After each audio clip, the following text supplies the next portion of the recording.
జీవించిన ఆచార్య శిక్షణ ప్రారంభించేది అడవి నుంచి.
వదలొద్దు వదలొద్దు.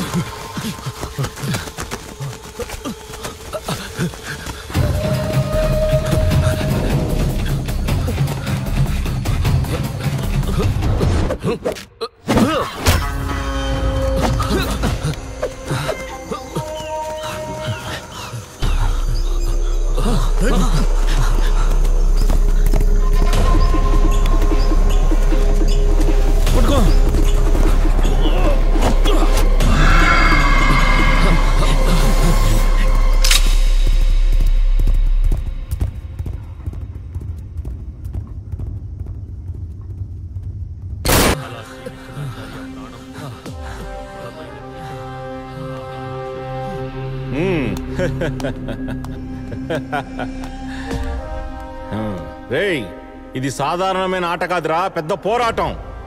నేను నువ్వు వాడు వీడు అందరం బతికున్నామని చెప్పే పోరాటం. ఒక్క ఓటమి చాలురా మనం అందరం చచ్చిపోయామని చెప్పడానికి. గుర్తుపెట్టుకోండి.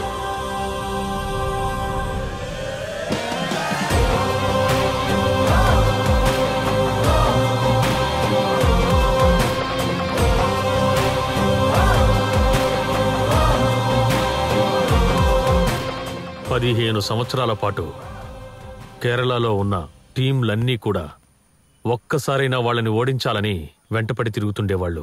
ఒకసారి కొచ్చు తెలియక తప్పు చేశాడు. టీం ఓడిపోయింది. కొచ్చు మోసం చేశాడని చెంగన్ అందరితో చెప్పాడు. ఆచార్య అది నమ్మారు. అలా కొచ్చుని టీం నుంచి పంపించేశారు. ఆ తర్వాత కొన్నాళ్లకి అతను ఎక్కడికో వెళ్ళిపోయాడు. క్రమక్రమంగా ఆహా కనుమరుగైపోయింది. అలాంటి గొప్ప ఊరు నుంచి ఒక టీం వస్తోందంటే అంత తక్కువగా అంచనా వేయకండి. ఇది నా సలహా.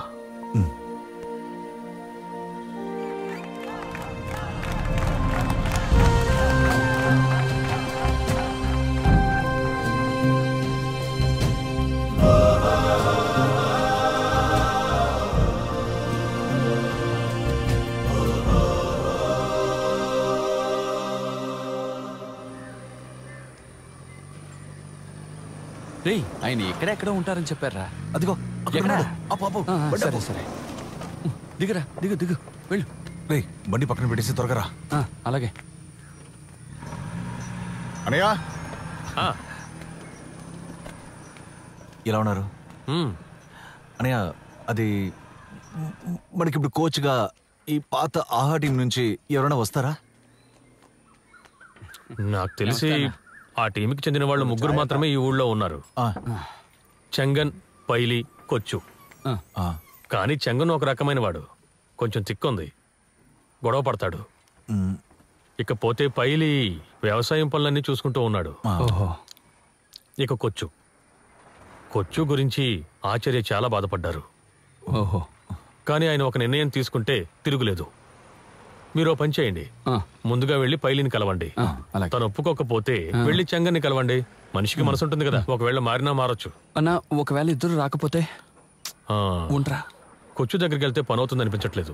అతని భార్య చనిపోయినప్పటి నుంచి పోటీకే వెళ్ళడం మానేశాడు. చాలా కష్టమే. అతన్ని అడిగి ప్రయోజనం లేదు. రే, నువ్వు ఎక్కువ మాట్లాడి ఏది చెడగొట్టదు. ఓహో, నువ్వు నెత్తిగా మాట్లాడడం ఆపే. నువ్వు నోరు మూసుకో. హలో, ఎవరు లేరా? అక్క, ఇది పైలి అన్న ఇల్లేగా? అవును, మీరెవరు? అన్నున్నారా? లేరే, ఏంటి విషయం? లేరా? ఎక్కడికి వెళ్ళారు? ఆయన మలబార్ వరకు వెళ్లారు. అలాగా? ఏ పని మీద వచ్చారు? అది తాడులాగే పోటీ గురించి మాట్లాడాలి. ఇలా చూడండి బాబు, పోటీలు గీటీలు వదిలేసి ఇప్పుడే మనిషి ప్రశాంతంగా జీవిస్తున్నారు. మళ్ళీ మీరు వచ్చి చెడగొట్టకండి. వెళ్ళొస్తాం అక్క. మంచిది, వెళ్ళరండి. ఏంట్రా ఆయన మాట్లాడలేదు? మొహం మొత్తం గడ్డ ఉంది, ఎలా మాట్లాడతారు? అనయ్య, మీరు ఏం చెప్పలేదే? అలాగే అన్నా. అన్నా, చంబన్ చేతిలో కత్తుందిరా, నాకు చాలా భయం వేసింది. ప్రేయర్ అప్పుడు మనం ఇక్కడికి వచ్చాం కదా? అవును, అయితే ఈయనే చిన్నాయనా? చిన్ననా? అన్నా? అనయ్య, ఒకవేళ పనికి ఉంటాడేమో. ఆదివారం పనే ఉంటుందిరా. అది కూడా కరెక్ట్. ఆయన ఎక్కడెక్కడో ఉండుంటారు, వచ్చేంత వరకు వెయిట్ చేద్దాం. ఎలాగైనా ఒప్పించాలి. అనయ్య, అనయ్య, రే, ఎలా రా ఆయన ఒంటరిగా ఇక్కడ ఉంటున్నారు? నేనైతే ఉండలేనురా బాబు. ఇక్కడ మనం ఉండడానికి వచ్చామంటే కాదనుకో, ఏదో ఊరికి వచ్చారు.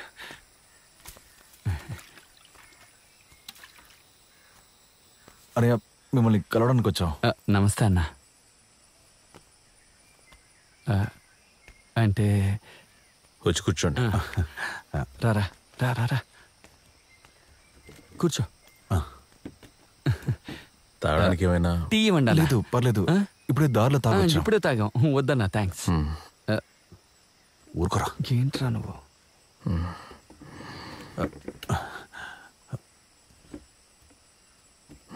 చెప్పరా, ఏం పని మీద వచ్చారు? అన్నయ్య, మేము ఇక్కడ ఒక తాళ్ళలాగే టీం ప్రారంభించాం. అనయ్య, చాలా సీరియస్ గా చేస్తున్నాం అన్నయ్య. టైం పాస్ అలాంటిది లేదు. మేము పగలనక రాత్రనక ప్రాక్టీస్ కూడా చేస్తున్నాం. మాకు మీ గురించి, పాత ఆహా టీం గురించి బాగా తెలుసు. మీరు మా కోచ్గా ఉంటే చాలా బాగుంటుంది. ఇలాగైనా టీం సెట్ అవ్వాలి. తాడులాగుడు పోటీని వదిలేసి చాలా కాలం అయిపోయింది. దాని జోలికి వెళ్ళకూడదని గట్టి నిర్ణయం తీసుకున్నాను. అందుకే నేను రావడం లేదు. మీరు ఇక వెళ్ళొచ్చు. అనయ్య, నా పరిస్థితి ఎలా అయిపోయింది, నా గురించి ఊర్లో ఉన్న వాళ్ళ దగ్గర అడిగితే 2 విషయాలు చెప్తారు. ఒకటి ఆస్ట్రేలియా అమ్మాయి, ఇంకొకటేమో తాడులాగే పోటీలో డ్రాయర్ చినిగిపోయి పరువు పోయినోడిని. ఇంకోటి జీవించడానికి ధైర్యం ఇచ్చిందే ఈ తాడు పోటీ అన్నయ్య. వీలైతే మాకు కోచ్గా వస్తారా? ఎంతైనా కష్టపడతాం. ఓటమితో జీవించలేక అడుగుతున్నామన్నా. అన్నయ్య, వీడు చెప్పిందంతా నిజమే. వీడు నాకు బాగా తెలుసు. వీడు దెబ్బతిని కూర్చున్నాడు. మీ వల్లైతే వీడికి సహాయం చేయండి అన్న. మీ మీద కోపం కానీ ఆవేశం కానీ లేవు. నా వయసు సహకరించట్లేదు. ఇక ఆ పోటీకి రాదలుచుకోలేదు. అలా అయితే బయలుదేరతాం. రారా, వెళ్దాం.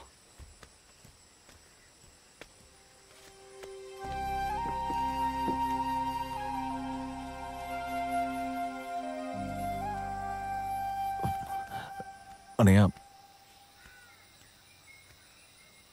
మీ గురించి నాకు తెలుసు.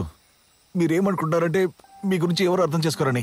కానీ నేను అర్థం చేసుకోగలను. ఎందుకంటే మీరు పడిన కష్టమే ఇప్పుడు నేను పడుతున్నాను. కానీ నేను వదులుకోను. పోటీలో ఎలాగైనా పాల్గొని గెలుస్తాను. మీలాగా నేను ఇక్కడ ఒంటరిగా ఉండలేను. ఇక వెళ్తాను. రారా.